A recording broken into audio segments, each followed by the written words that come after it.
morning students. Welcome back to physical science class. Today we are going to start a new lesson, that is lesson number 12, friction. About friction already you learned in previous force and pressure lesson. You learned what is friction and what are the examples of friction, already you learned in force and pressure lesson. So here in this chapter we are going to discuss about what are the factors affecting the friction and advantages and disadvantages of friction, and how to increase the friction and how to decrease the friction, and the last one is fluid friction. So we are going to discuss about all these topics. So first of all, what is meant by force of friction?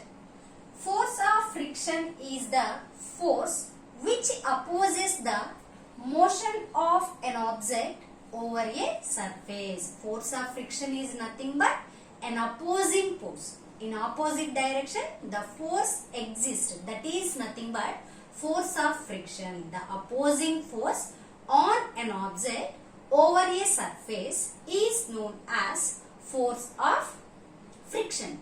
And here one more thing, when the two bodies are in relative motion to each other, the force of friction exists between the two bodies or otherwise two surfaces.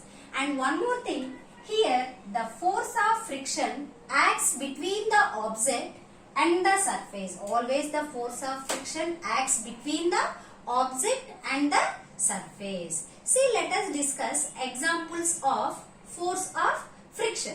The first one is, suppose a ball is rolling on the ground. After some time it slows down and comes to rest. After some time it slows down, then it comes to rest because of force of friction between the ball and the ground. Suppose if a ball is rolling on the ground, after some time it comes to rest position. Why? Because of force of friction present between the ball and the surface. And next, one more example. If we stop pedaling of a bicycle, gradually it slows down. That means the cycle slows down. Why? Because there is a friction present between the tires of the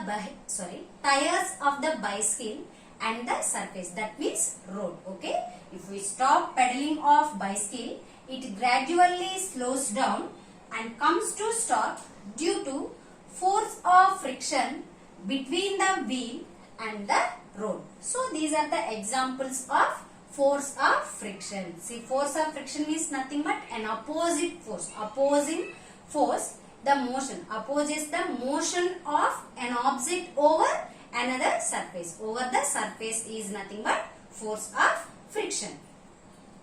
And here let us discuss one activity to know about the force of friction. Take a wooden block. See, this is the wooden block. Take a wooden block and place on a table. Place on a table. Just gently slide it. Just move it. Gently slide it. What do you observe? You find that it stops. You find that the block stops. Second time, you move the block in the opposite direction. Suppose, for example, first this side onwards, you move. Second time, you apply the force in opposite direction. Then that time, what do you observe? We can observe that a force opposes the motion of the block.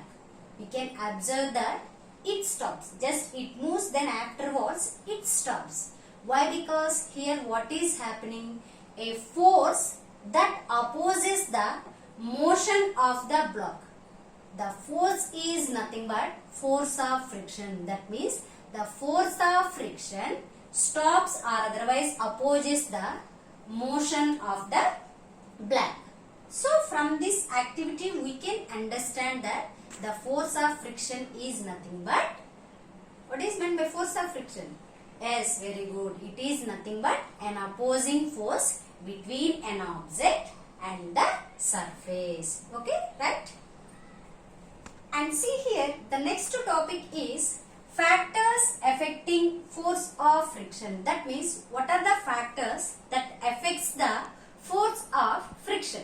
To know answer for that question, let us discuss an activity.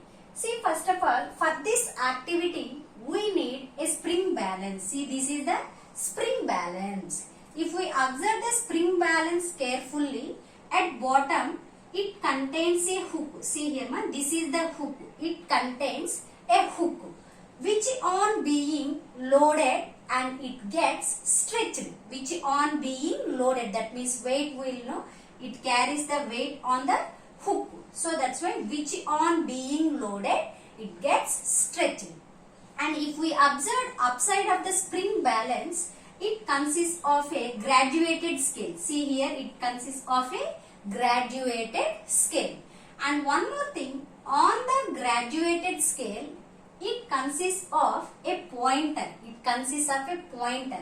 See here, pointer means nothing but one small line is present. Okay. So suppose for example, if we apply any weight to the hook, suppose if we apply any bag, if we hold any bag to the hook, then we can observe the weight of that bag on this graduated scale. That means the pointer moves based on the weight of the which objects we have loaded to the hook. So this is the spring balance. So first of all, for this activity, take a spring balance. Then afterwards, take a brick. See here, this is the brick. Take a brick. Then afterwards, tie the brick by using a spring. Tie the brick by using a spring. Then afterwards, join that spring with the help of the hook. With the help of the hook. Then drag the ring of the spring balance. See, then automatically the brick moves. The brick moves or not? Yes, the brick moves. So then here we can observe that it gives the pointer moves and it gives the weight, that means force of friction, that means the value of friction we can know by using the graduated scale. That means we are moving the brick, no? So what is the amount of force of friction acting on the brick by the ground, we can know by using the scale. Same like this only, second time you do the same activity, but at the second time you wrap the brick by using the polythene bag. In the first case, just directly by using the spring, we pull it, that means we surrounded the brick by using the spring. Then afterwards we tied to the hook of the spring balance and just we dragged. In that way we can know the value of force of friction by using the graduated scale. In the second case, just you cover or you wrap the brick by using a polythene bag. Then again same, you drag the brick by using the spring balance. See, when we observe in the two cases, the effect by the spring balance is same or different? Absolutely, in both cases, the effect of the friction by the spring balance is different. Why? Because what is the reason means? See here, the friction depends upon two factors. What are those? Nature of the surfaces in contact. Suppose when we observed in the previous case, first we dragged the brick without covering any paper or polythene bag. In the second case, we wrapped the brick by using the polythene bag. So here mainly the friction depends upon the nature of the surfaces. The smoothness of the surfaces, based on smoothness or not, based on smoothness or roughness, the force of friction, it exists. And one more thing, the second one is how hard the surfaces press together.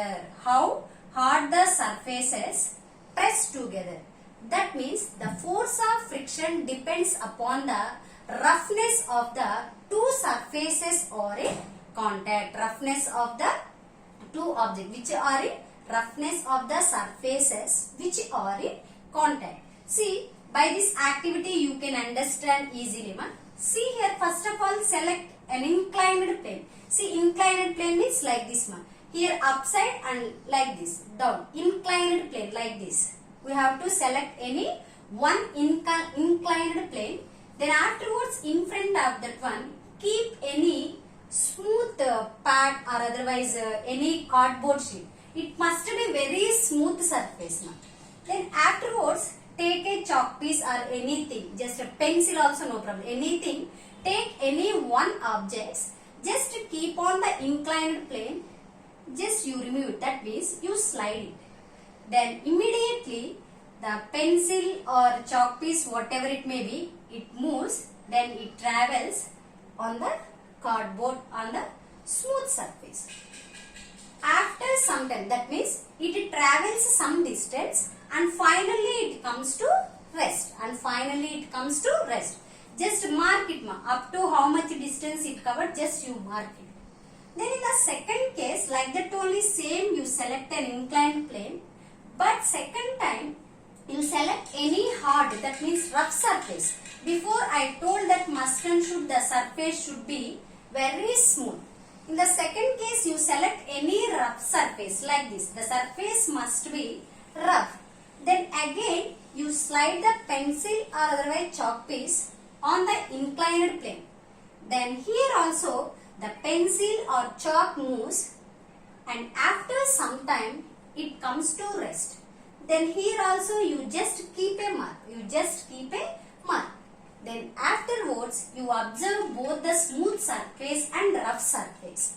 In the first case, how much distance the pencil or chalk travel, and in the second case, how much distance the chalk or pencil travel.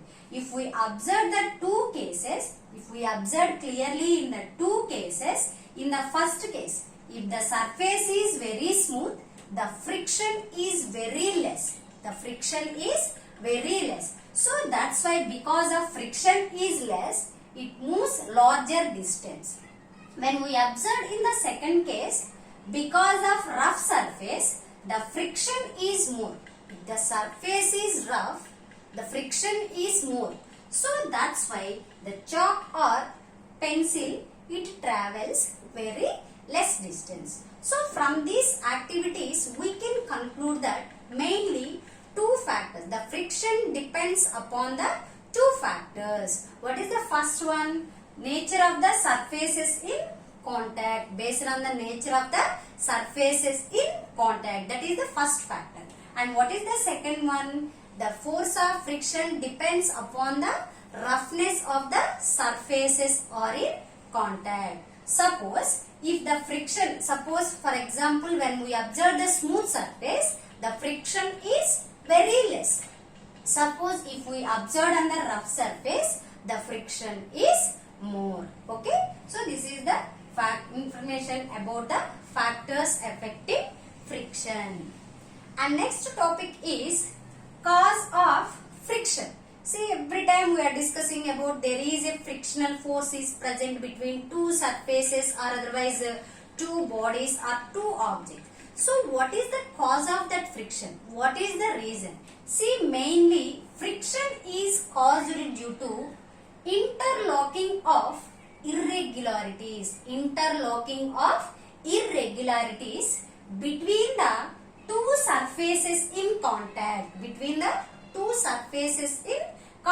Suppose, just look at the picture, man. These are the two surfaces. See, this is the one surface and this is the one surface. Even suppose if we are walking on the ground also, there are some irregularities on the surfaces.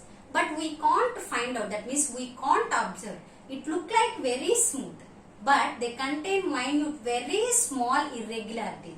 So the interlocking irregularities is because of that reason only they causes the friction. See here, this is the surface 1 and this is the surface 2. If we observe clearly, they have some irregularities. See, they have some irregularities. When two surfaces comes in contact with each other like this, they interlock. That means it fits into this gap. It fits here in this gap. It fits in this gap and it fits in this gap. So they interlock to each other like this. So to overcome or to separate the two surfaces, we must apply a large force. We must apply a large force.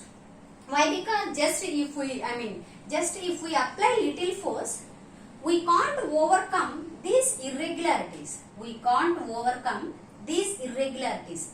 Why? Because they interlocked very strongly. So that's why to overcome that interlocks, we must apply a large amount of force. We must apply a large amount of force. So what is the cause of friction? Friction is caused due to the interlocking of irregularities between the surfaces are in contact. And smooth surfaces have minute irregularities. Smooth surfaces have minute means very small irregularities. But when we observe the rough surfaces, they have larger irregularities between the two surfaces. So force of friction is more if the surfaces are rough. Okay. So force of friction is more if the surface is rough. Suppose if the surface is smooth, the force of friction is less. Okay. So this is the reason for the cause of friction.